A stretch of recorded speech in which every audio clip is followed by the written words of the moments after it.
O Livro dos Espíritos, Allan Kardec, editora IDE, página 358.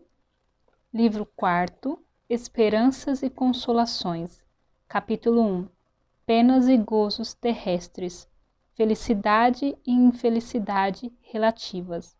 Questão 930. O homem pode gozar sobre a terra de uma felicidade completa? Não, visto que a vida lhe foi dada como prova ou expiação, mas depende dele amenizar seus males e ser tão feliz quando se pode ser sobre a terra. Questão 921. Concebe-se que o homem será feliz sobre a terra quando a humanidade estiver transformada, mas, até lá, cada um pode se garantir uma felicidade relativa? O mais frequentemente, o homem é o artífice de sua própria infelicidade. Praticando a lei de Deus, ele se poupa dos males e chega a uma felicidade tão grande quanto o comporta sua existência grosseira. O homem bem compenetrado de sua destinação futura não vê na vida corporal senão uma estada passageira. É para ele uma parada momentânea em má hospedaria. Ele se consola facilmente de alguns desgostos passageiros, de uma viagem que deve conduzi-lo a uma posição tanto melhor quanto melhor tenha se preparado. Somos punidos desde esta vida pelas infrações às leis da existência corporal, pelos males que são a consequência dessas infrações e de nossos próprios excessos. Se remontarmos gradativamente a origem do que chamamos nossas infelicidades terrestres, veremos a estas, na maioria das vezes, como consequências de um primeiro desvio do caminho reto.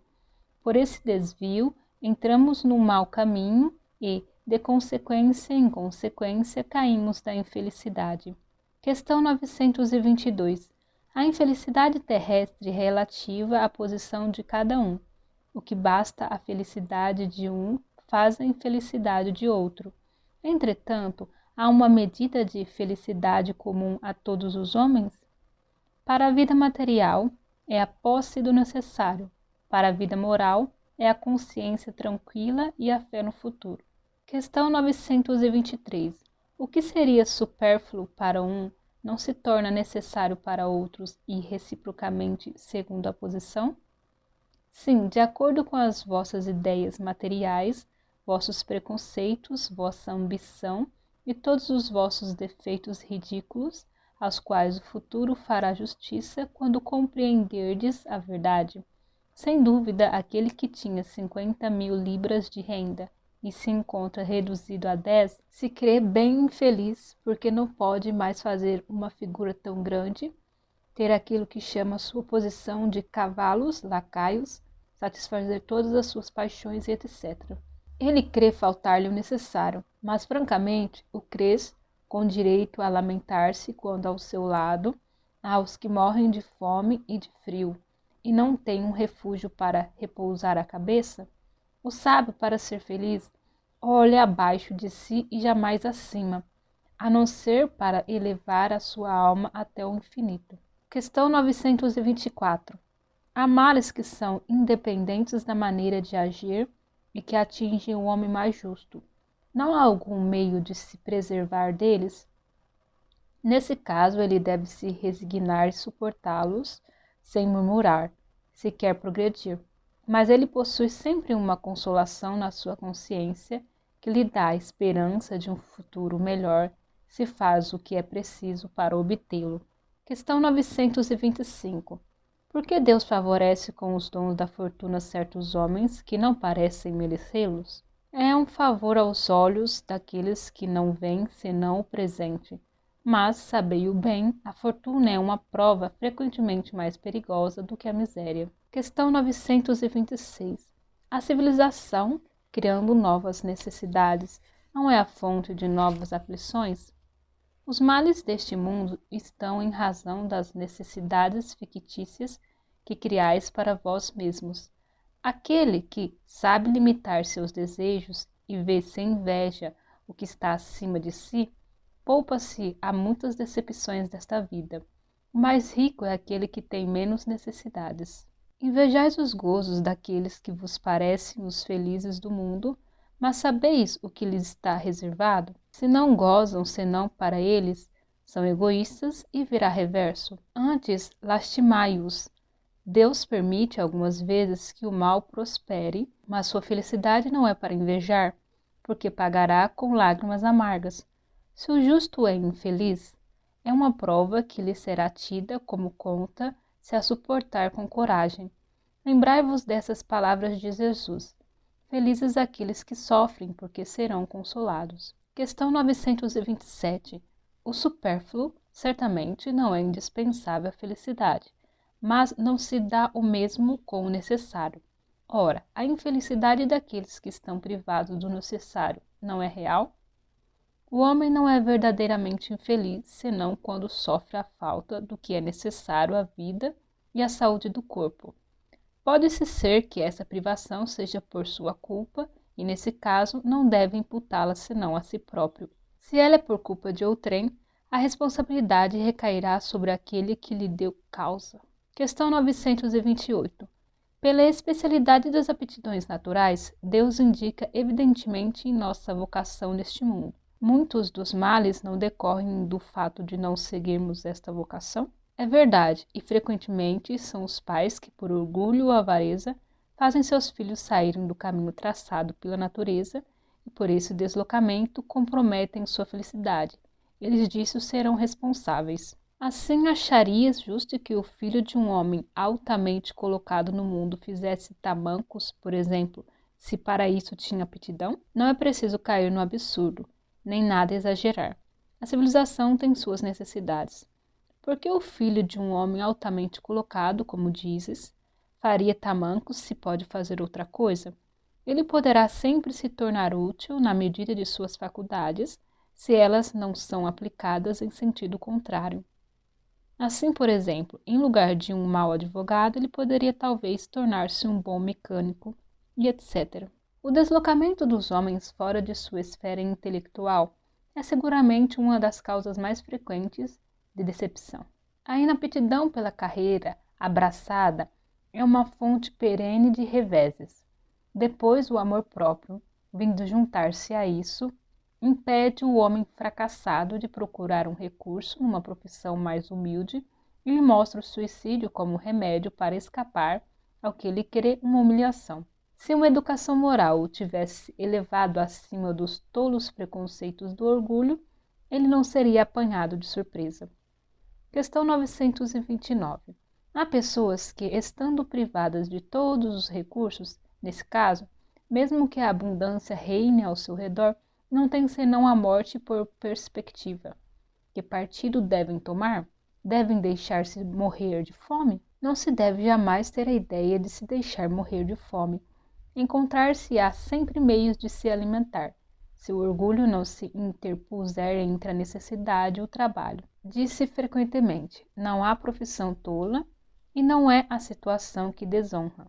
Disse para os outros e não para si. Questão 930. É evidente que, sem os preconceitos sociais pelos quais se deixa dominar, encontrar-se-ia sempre um trabalho qualquer que pudesse ajudar a viver, mesmo deslocado de sua posição.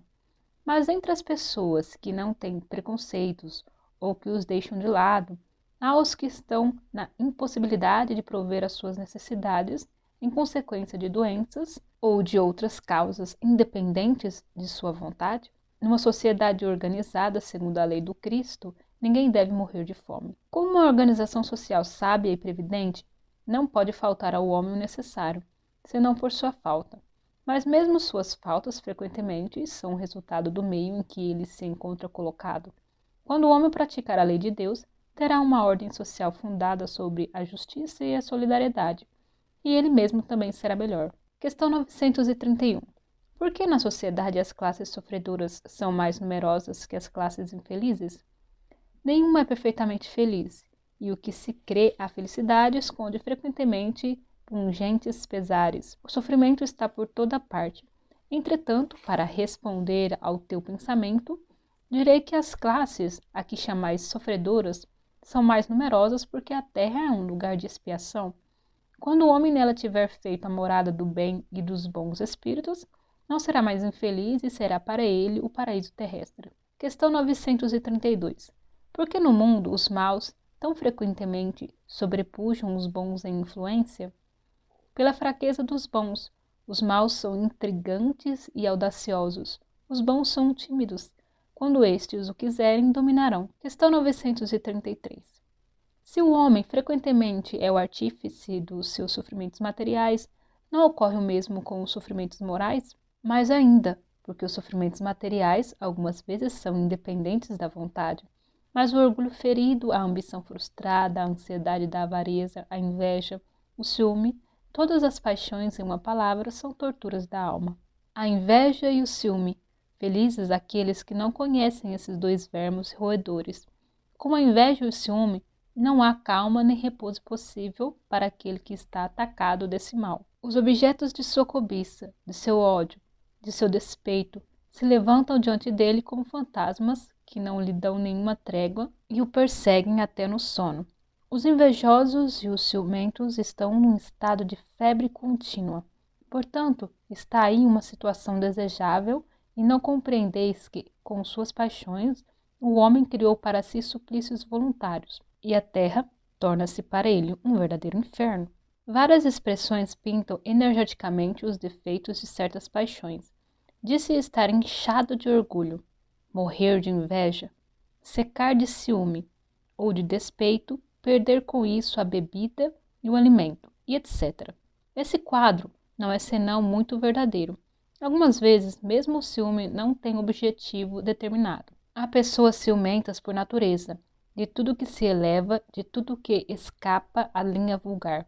Nesse caso, mesmo que não tenham nisso nenhum interesse direto, mas unicamente porque elas não o podem alcançar. Tudo o que parece acima do horizonte as ofusca, e se são a maioria na sociedade, elas querem tudo reconduzir ao seu nível. É o ciúme somando a mediocridade. Frequentemente o homem não é infeliz senão pela importância que liga às coisas deste mundo. E a vaidade, a ambição e a cupidez frustradas que fazem sua infelicidade. Se ele se coloca acima do círculo estreito da vida material, se eleva seus pensamentos até o infinito, que é a sua destinação, as vicissitudes da humanidade lhe parecem então mesquinhas e pueris, como as tristezas de uma criança que se aflige com a perda de um brinquedo que representava a sua felicidade suprema.